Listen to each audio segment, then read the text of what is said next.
அனைவரும் கூட ஒரு நாளில் குறைந்தபட்சம் 60 மில்லிகிராம் தேனை நாம் உட்கொள்ள வேண்டும். அப்போது நமது ஆரோக்கியம் மிகவும் பாதுகாக்கப்படுகிறது. உலகம் முழுவதும் எண்ணற்ற தேனீ வகைகள் இருந்தாலும் மிக குறிப்பாக தேனை சேகரிக்கும் பூச்சிகளை மட்டுமே நாம் தேனீக்கள் என்று அழைக்கின்றோம்.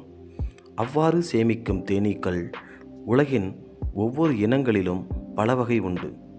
மிக குறிப்பாக இந்தியாவில் 4 இனங்கள் மிக பெரும் தேனை சேகரிக்கும் ஈக்களாக உள்ளன. மலைத்தேனி, அடுக்குத்தேனி, கொம்புத்தேனி, கொசுத்தேனி என்று 4 வகை இனங்கள் மட்டுமே மிக நிறைய தேனை சேகரிக்கும் தேனீக்களாக விளங்குகின்றன. பாரம்பரிய இனங்களாக எத்தனையோ தேனீக்கள் நம் பகுதியில் இருந்தாலும் மிக பெரும் வரவேற்பை பெற்றுள்ள இந்த மருத்துவ குணம் கொண்ட தேன்கள் இந்த 4 வகை மட்டுமே. மலைத்தேனீக்கள் உருவத்தில் பெரியவையாக இருக்கின்றன.